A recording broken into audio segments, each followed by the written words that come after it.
Namaste, good morning, good evening to everyone. Welcome to our new episode of Idanim Inspirations. My name is Raman. I am the founder of Idanim, a meditation app for inner peace and emotional well being. I am very excited to introduce our guest for today's episode, Manish Behl. Manish is India's leading mindfulness and emotional intelligence expert. He is also a certified leadership coach. He has more than 25 years of corporate experience, including leadership positions with various multinational companies. Manish is also the founder of Mindfulness India Summit and Mindful Science Center, where he and his team offers experiential workshops and leadership coaching. So, Manish, welcome to this chat of Idanim Inspirations. We are so glad to have you here. Really, thank you for sparing time. So, let's get started. Thank you, Raman, for inviting me. I'm glad that we are doing this interview. I'm looking forward to it. Thank you. So, let's start with our first question. So, in one of your talks, you mentioned that you started your meditation journey at the age of 7.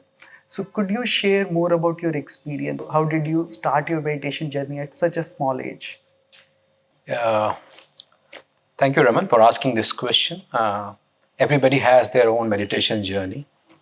And my meditation journey started fairly early in my life. It's said that you take a life and you embark on a journey and it revealed by itself. And it revealed to me at a very early stage, at age of 7, when I was fortunate to get a teacher, a well-known teacher, an Indian yoga teacher called Dharendra Brahmachari.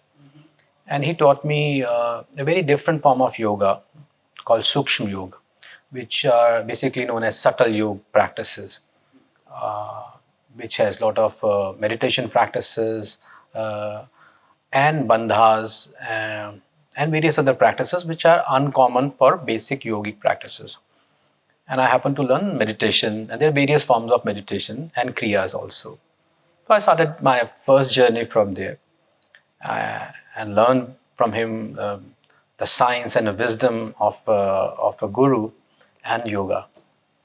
So one thing which I learned there, which was very important, how to meditate. And it was very initial journey, more inquisitive. It's not about just sitting idle or sitting and watching your thoughts. It was more to do with your kriya activities or mindfulness activities.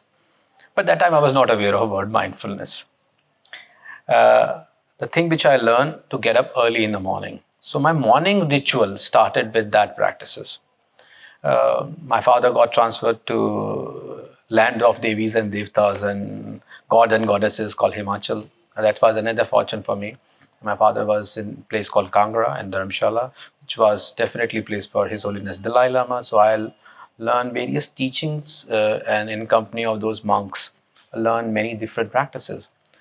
Then again, I got an opportunity to learn Vedic practices from one of the well-known Shastri who was from the court of Kangra, from the royal court of Kangra.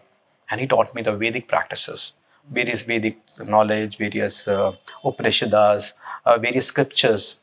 And so I got some knowledge from there.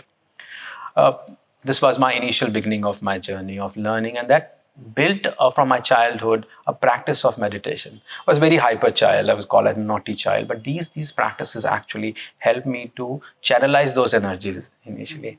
And this started showing up in my education. I excelled in my education. You saw me in my TED talk also, how I able to adjust myself to various locations and places. And this continued in my life, which in 2000 I started practicing in my organization setup, that how can I bring mindfulness to others. Did a lot of research work, what are the biomarkers, how it changed our physiology, how it changed in our performance, our mental behaviors. And life circumstances allowed me to use these practices on myself and then share with others. This continued, and this ended up making this institute called Mindful Science Center, which was earlier known as Beyond Mind, and then one of the biggest conferences at Mindfulness India Summit. That's really beautiful. So, another question, Manish. You have been coaching and guiding so many businesses and individuals. Could you share from your experience how does mindfulness impact decision making process, people management, task management? Yeah, that's a very relevant question, and I've been asked so many times about how it impacts decision making. In fact, mindfulness directly impact the way we make decisions. How we make decisions? We make decisions, we have certain data, we process the data and take certain decisions. These decisions are certainly, some of them are conscious decisions, but most of them are unconscious decisions or subconscious decisions, which we take in our day course. And we have very little time to process our data. So these decisions are based on our biases, our social conditioning, our genetic conditioning, our situational awareness. Mindfulness allows you to take a moment, understand the choices you have, Exactly. and then evaluate those choices, and see those choices from a very different lens, and then respond to it. So your decisions are more response with the given choices, or I will say the selective choices which you have, which you know these are the choices available. Most of the time, what happens when we take decisions and we say, oh, I shouldn't have said something like this. Oh, I shouldn't have sent this mail to someone. Oh, I shouldn't have behaved this manner. Right.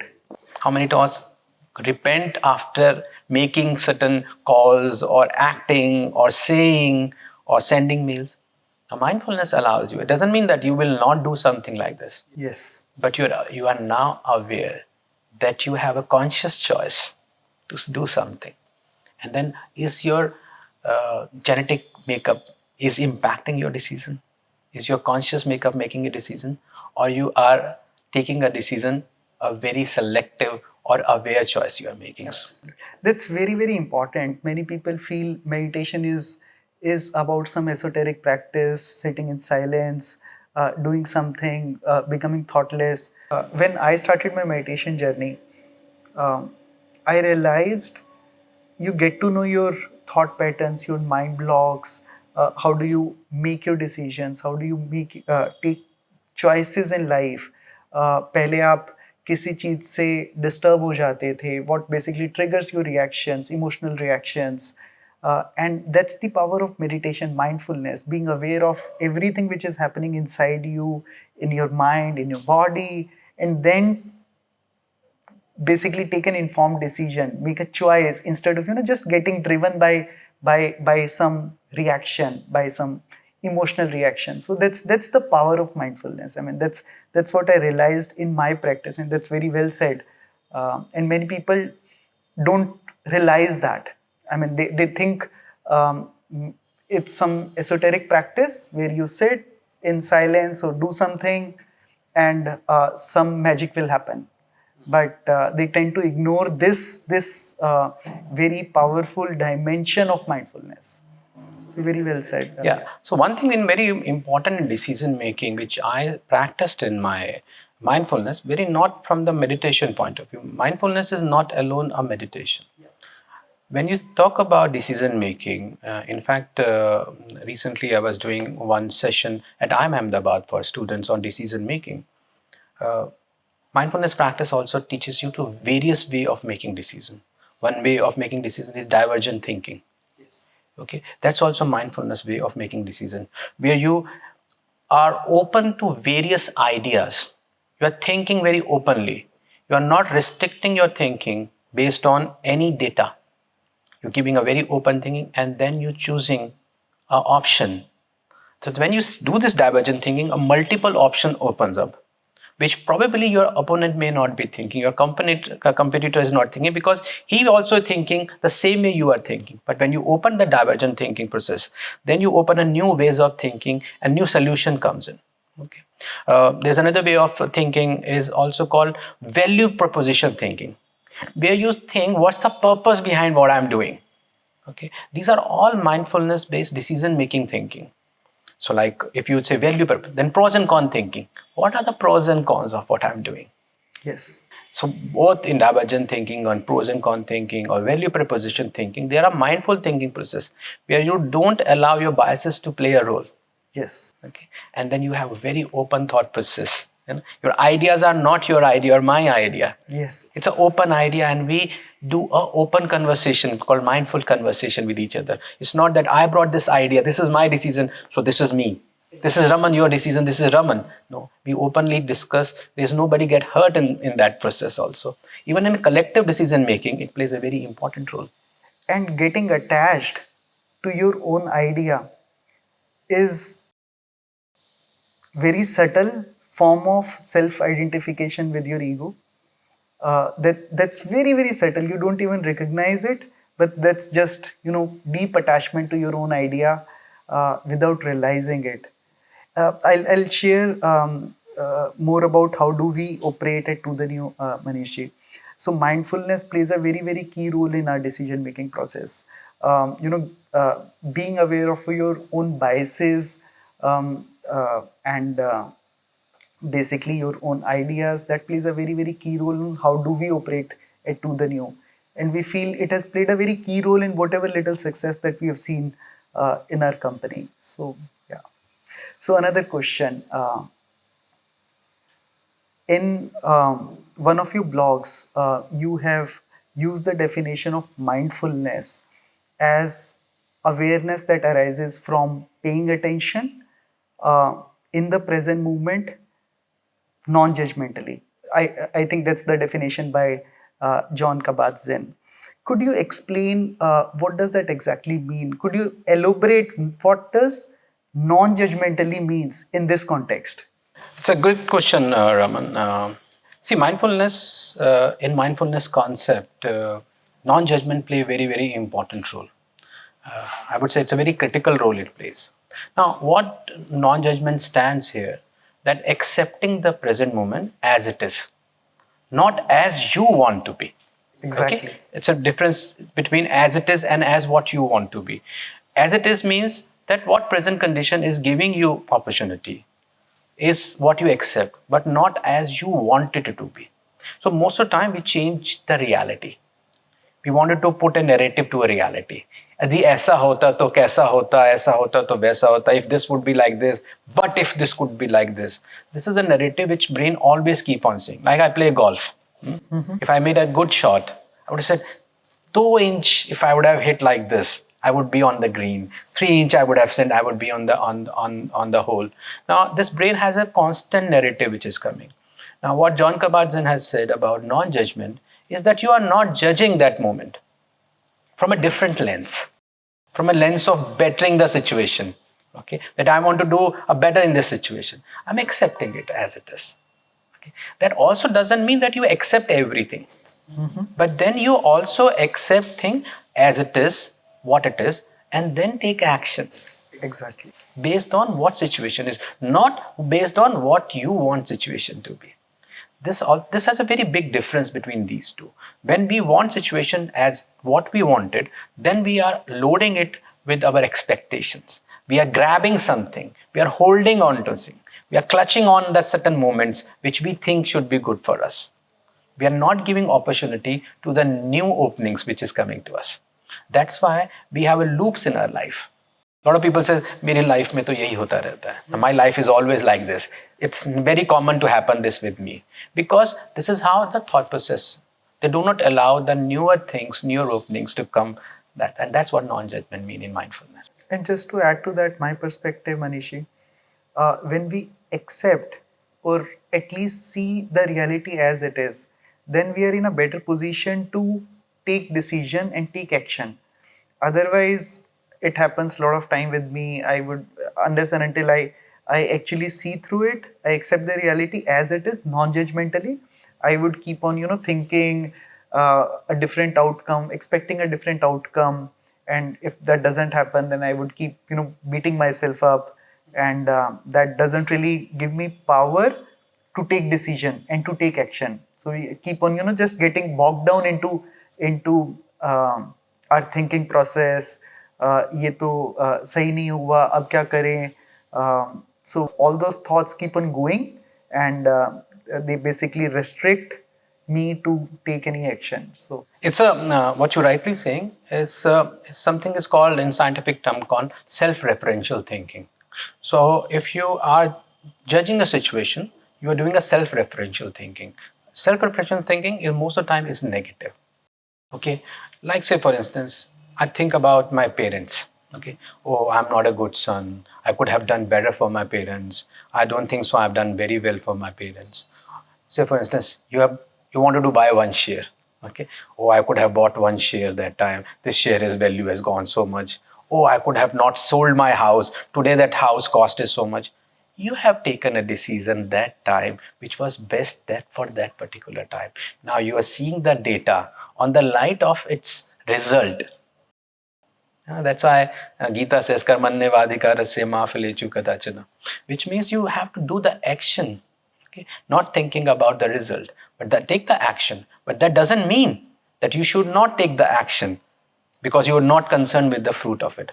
So non-judgment allows you to take these things as it is, where it is. Be calm, be attentive, be focused, and then concentrate on what the possible opportunities or choices you have. So this plays very, very critical role in mindfulness practices. It does. It does. Thank you so much for sharing that thought, Manishji. Another question. Could you share some success stories from your own experience uh, where you have helped different businesses or an individual and they have benefited from your trainings of mindfulness and emotional intelligence? There are And I'm hundreds. sure there would be many. There are hundreds of such stories, like in our session which we run, Mindfulness Foundation Trainer Program, which is one of the unique program where we train people to deliver mindfulness practices. And each and every participant comes and they tell me that their life has changed, how they behave now within their personal life, how they react now, they stop reacting, and how they respond to situation. Their ability to see things have completely changed. One story I want to share, this is a very prominent story. When I started coaching, there was one professional girl, she was working with a multinational bank. There are some challenges in her personal life. She was facing the challenges in her professional life too. She was going through a bad patch in her life. She was going through performance issues, was not able to cope up with organization pressures, with personal pressures from family because of a tragedy in her life. She has insomnia, couldn't sleep. Within a few months of her coaching on mindfulness, her perspective completely changed. Her way to deal with her own emotions changed. Relationship with others and herself changed.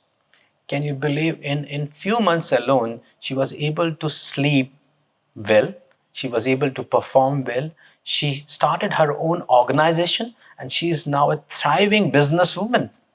Wow. And so one more story. One of my very early days, there was a gentleman, he was running a food startup. And the startups, they challenge through the business, the finance, the banking, various aspects for the startup. And this is a young boy. So within training, he started to change. The first thing I saw the change in him was how he used to communicate with. He was not able to run a brand new startup. Today, he's written at many places about his coaching. Today, he is the mentor for the startups. Wow. Because of his communication skill, about his listening skill, his ability to think through, and all using this mindfulness technique is changed. So there are many stories which has changed people. And I can tell you this is such a powerful concept. It looks so simple, but when you start applying, it has very subtle changes. That's beautiful. In your TEDx talks, you emphasized on the importance of letting go. Now, when we encounter strong negative emotions like anger, fear, worry, jealousy, it's very difficult to let go. So how does that happen? How do we let go when we encounter these difficult emotions? If this is a glass of water, if it is filled, does it has any space left for anything new? And if this water is not serving your purpose, is this of any use of still keeping in this glass? It's like carrying a bag of emotions, weighing yourself down, and those emotions are not helping you. And most of the time, we don't see emotion as emotion. We see emotion as us. Yes. It's not that I'm angry. I am the anger. I am the sadness. I am the fear. We embody that emotion. We deal with that emotion not as an emotion, but as us, as our personality. And how the world see us an angry woman or angry man or sad man. It doesn't say that person. So sadness is an emotion. So when we separate ourselves, we let go of it. And let go doesn't mean that you let go of everything. Let go means that you release that thing and then allow that emotion and accepting it. So let go is also, I call, let it be. Yes. How will you let be? So let go be, let it be. Let it be that, yes, I know there is an anger. I know, is that not, that suits me. But that's not me. So when you separate yourself, you allow yourself to release, and that persona, that new character or that embodiment of that power, or called possessed by that emotion. You know. So you have to do that exhaustion to your own self. Then mindfulness is that exhaustion. It's very difficult, but it does the magic. It is the magic. So when you start separating yourself, okay, when you see yourself as separately, that okay, I let go doesn't mean that I am accepting this as it is.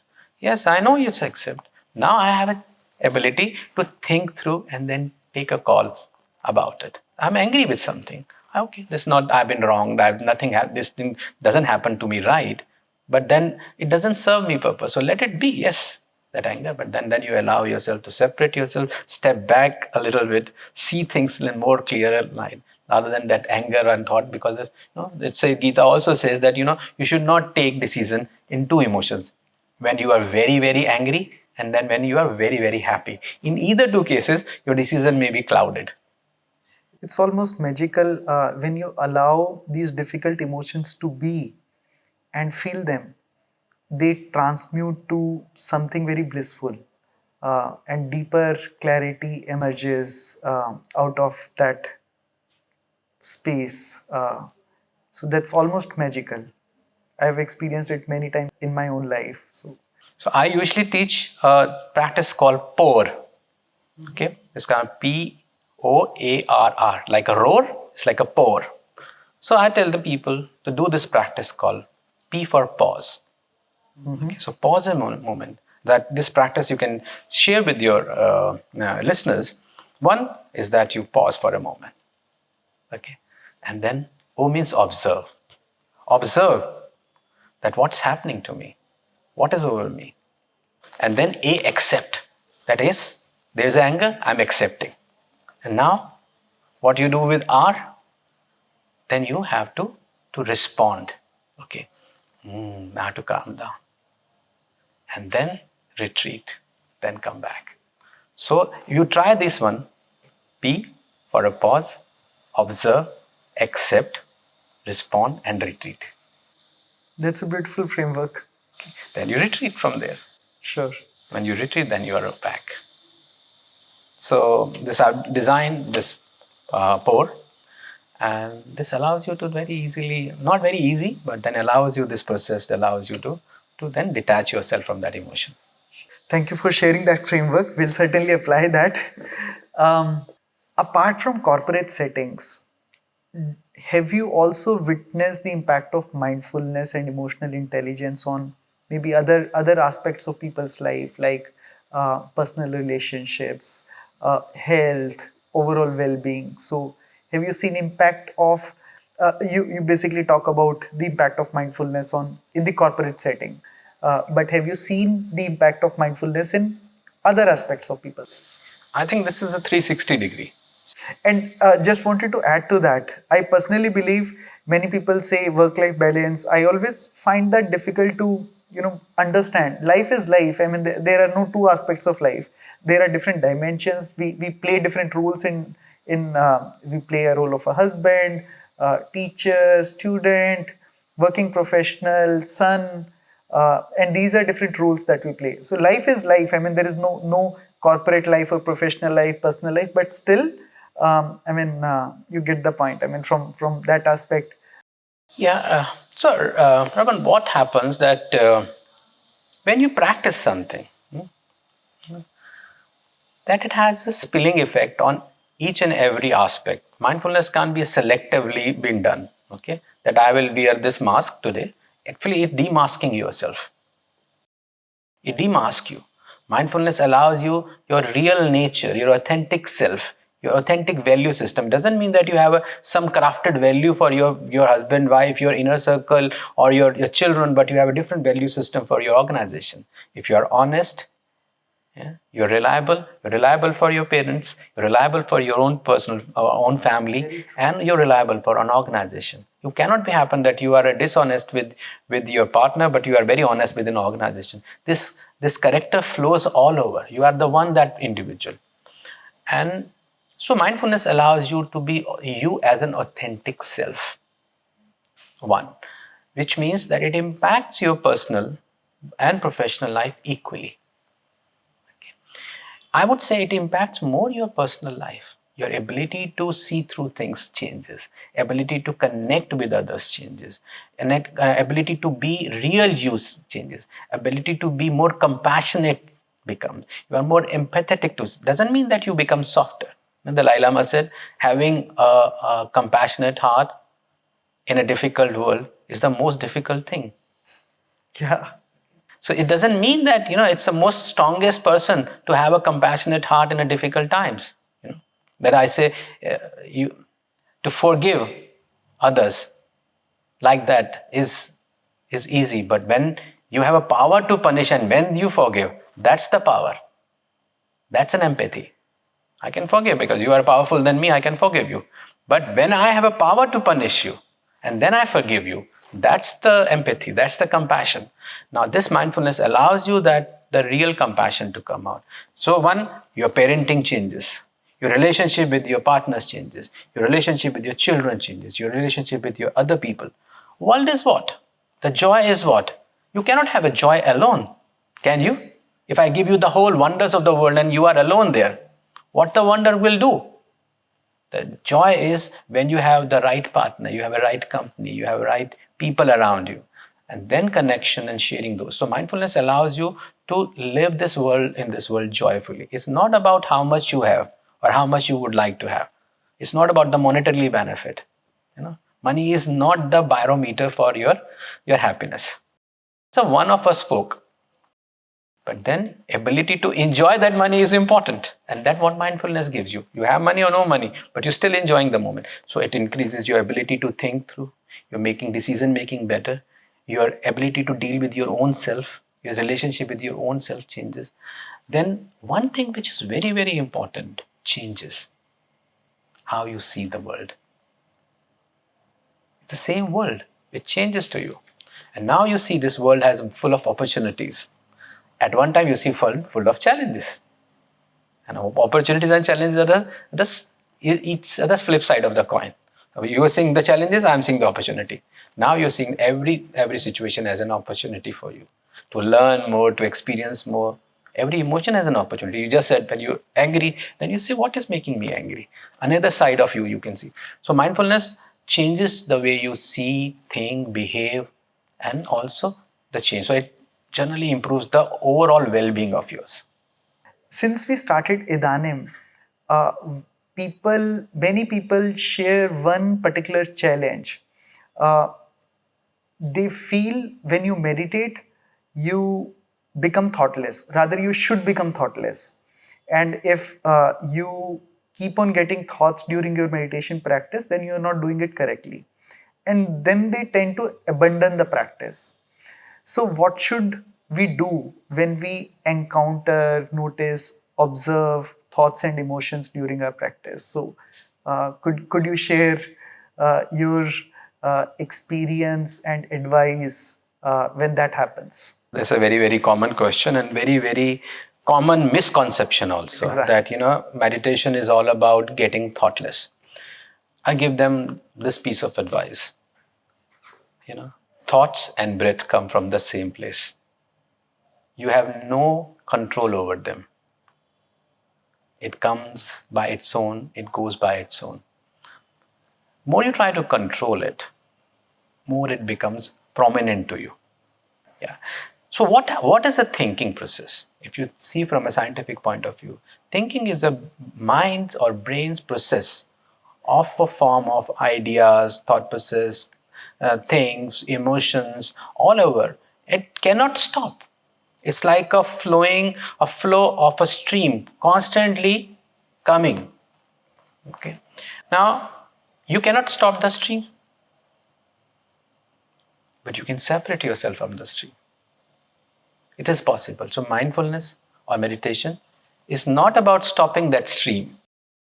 It's separating yourself from the stream. Imagine that you go to your closest to Noida is going to Mussoorie, and you go to that place called Kempty Fall. Okay, and you go under this fall and you see this water coming, and you stand under the water and it's flowing on your head. Are you enjoying the fall? Probably for a few seconds, yes, but after some time it started to pain you. But when you come out of that fall and you see, wow, the sunlight, the fall, the mist, then you see that fall. Those thoughts are beautiful. Similarly, when you separate, mindfulness allows you to come out of that fall, stand and see them as like clouds. You are the sky which is observing that clouds. So you are the sky. You are present, silent, observant. And this is what mindfulness meditation is. That you form yourself, feel yourself as vast as that sky. And clouds are like your thoughts, coming and going. They're taking different forms. You look like something, look like an elephant, something look like a donkey, something look like a monkey. And you see, oh, monkey look like, and donkey looks like, or a chariot looks like. But you are not running after that chariot. So meditation is allowing that brain's process, the monkey mind, to keep jump. And you as an observant master and looking at it and then seeing, okay. And one more thing happens during this process. Many people are not even aware of that they are almost completely occupied in their thoughts.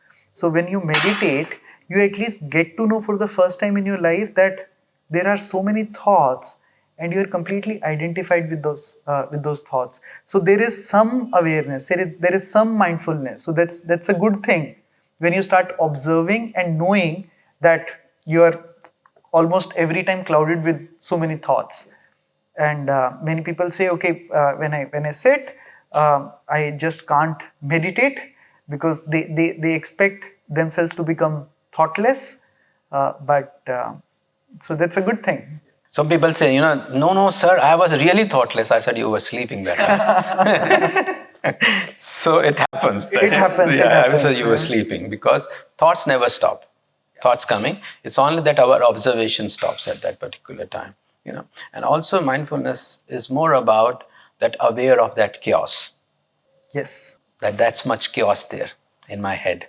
And aware and detaching yourself from the chaos and being the eye of that storm, which is always calm. So you are that eye of that storm, which is storm is going around. But you are the center of that eye, which is always calm. Observing that, how much turmoil comes, but your center never changes. So then you can see that calm, that storm, and then you can only feel that calm. Mindfulness, when you go deeper and deeper with my lot of practices, that go deeper and deeper, you reach closer to that center of that storm, the eye of that storm. And that purpose is that you stick in that eye on the storm and observe this thing, the whirlpool around you, the tornado of the thoughts. You are not blown away like a cow with the tornado. Most of the time we are blown away with that tornado. Yes. Of that storm, how the cows flies or house flies, and that's how you fly with that thoughts. The only difference is that then you choose which thoughts to respond, which not to. That each thought, you can then separate yourself. An interesting part is that when you allow yourself to see and feel that you are not your thought, okay, and that is the time the mindfulness is now functioning on you. Oh, this is the thought. I am not my thought. It's brain, some calculation, which is just coming and going. I don't have to run after it. This is the purpose of mindfulness. Mindfulness is not to stop it, because if you stop it, then you are not able to observing anything. So when you observe, when you feel, when you see turmoil, and then you have a choice that you are not judging it. You are not going with your conditioning behavior to react immediately on every thought which comes to you.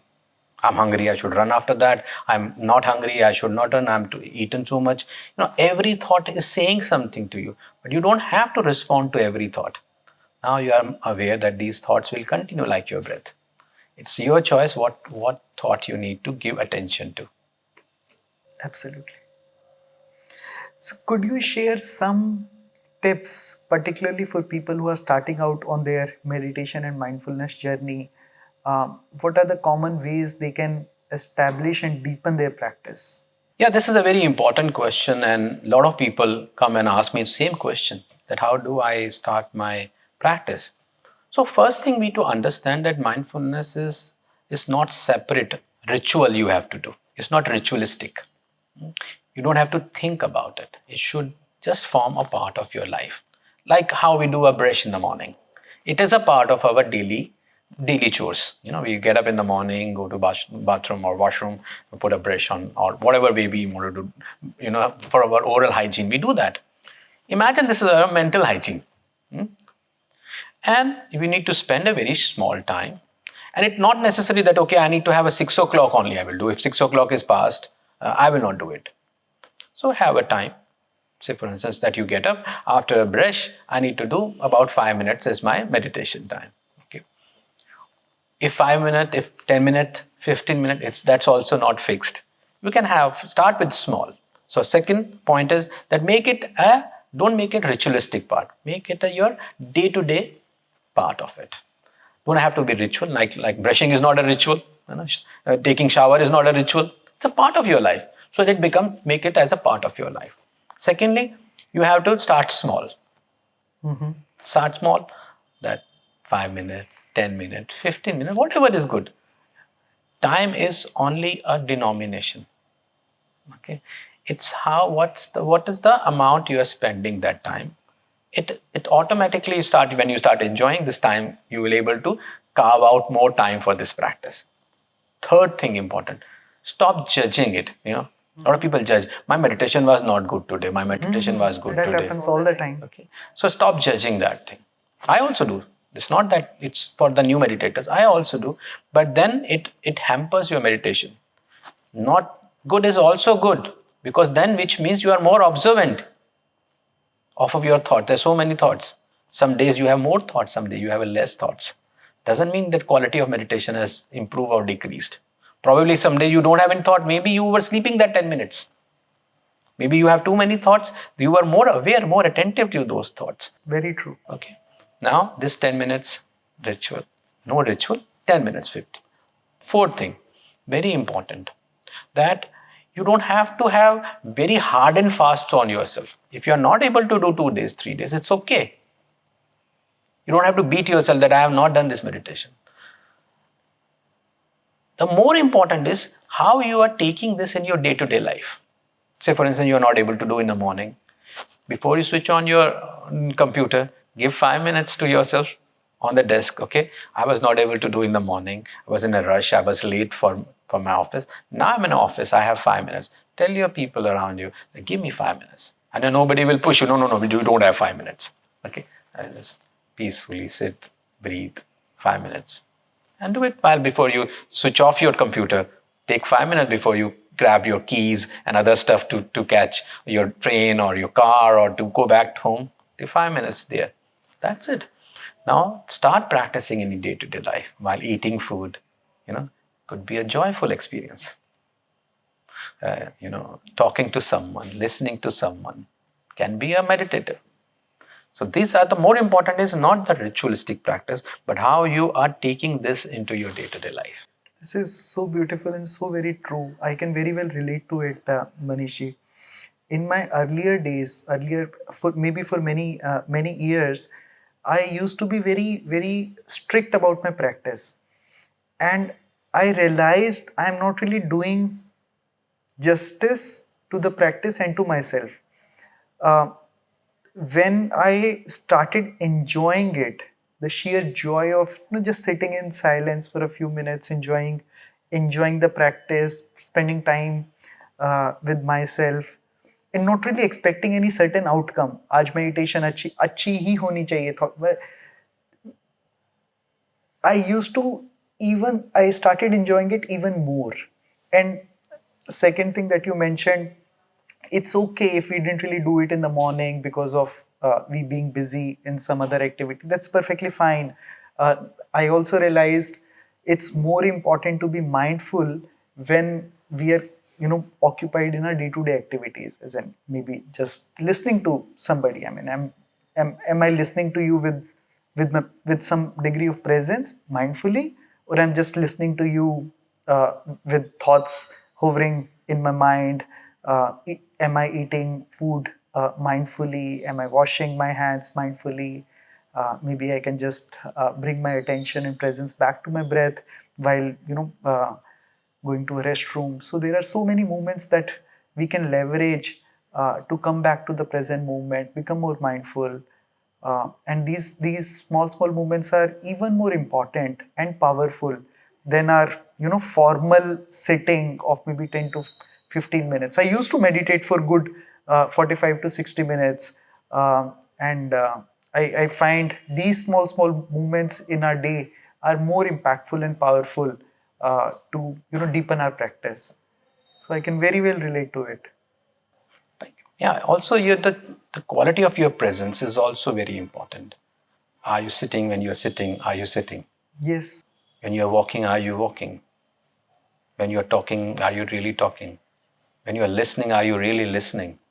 Or you're listening from the thought of what my answer would be to this? Exactly. Okay. So these are the practices. When you are doing something, are you really doing that thing? This is more meditative. So the formal practices is basically your gym, where you train your brain muscle to be more attentive in your day-to-day work. You're listening, you're doing, your decision making, your awareness is more. It's okay if you're not able to go to gym one day. It's okay. It's not, so don't be hard on yourself. So that's what my advice to most of the people. That's very nice. One thing that many people say, they cite the reason of not having enough time for not practicing meditation. Um, Now we can very well relate to it. We all live in a very busy time. Um, what would be your advice to tackle this challenge? And we do find ourselves hard pressed with time most of the times. Let's reverse it. If you don't do it, what you lose, then you do it, what you gain. Okay. I think the not doing, you lose many things. By doing, you gain many things. So I usually tell people, when you do, okay, you enjoy life, you enjoy food, you enjoy your health, you enjoy your relationship, you enjoy your children, you enjoy being parent, you enjoy being child, you enjoy being son, you enjoy being in working, you enjoy being boss, you enjoy being employee, you enjoy being trainer, you enjoy being engineer, you enjoy being creative guy. But if you are not doing that, everything what you do is sort of a burden then. I'm a burdened child, I'm a burdened parent, I'm a burdened employee, I'm a burdened boss. What is a buyback? Are you remain like to be burdened? You feel everything is challenge? Or we want to feel everything is an opportunity? What an opportunity I have with my child. What a great time I'm spending. Oh, parenting is a very difficult task, man. A very difficult boss I'm working with. Oh, what am I learning? Not to be the kind of person I should be in my life. So probably, so the opportunity of learning is far larger, being more creative. And what value, what purpose are you running your life with? You don't know. Most of the time, we are just running like a headless chicken. Get up in the morning, do some chores, rush to the office. We don't know what we are doing in the home. We don't know what we are doing in the office. We go to office upset. We come back home upset. We are upset with our family. We are upset with our own children, our own parents, and all our spouse. We're upset with our boss. So his life is all being upset. And the value of being mindfulness is that you feel that, you find good things. Your gratitude that, oh, I have my son, I have my child, I have a job, I'm safe, I have a good health, I have a good partner, a good weather, nice place to live. I'm so fortunate. See, so that changes the whole dynamics of seeing the world, enjoying the world, appreciating the world, being more gratitude, more thankful for your own body sometime. Unless then otherwise you are more complaining, yes. And I personally find it very difficult to um, understand how can one not find 5 to 10 minutes. Meditation is probably the simplest practice, and something that requires minimal amount of time to show humongous results. Happen, Raman, that the world we live in, it values everything which is physical. That's why physics is so important, and that's why psychology is not. Sigmund Freud at one time said that human will realize the value of psychology in given time.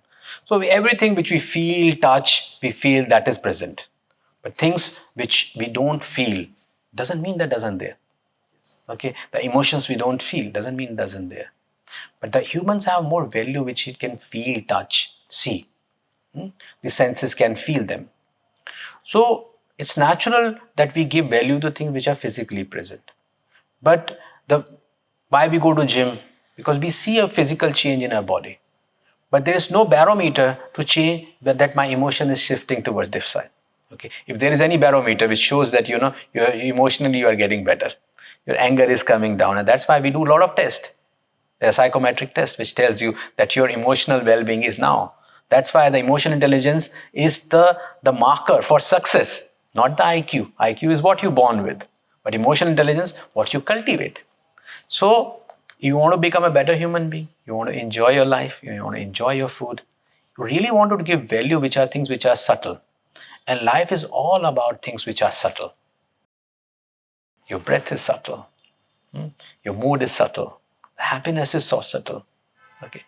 Now, when you start practicing, it will, it's a very small time for a very big result.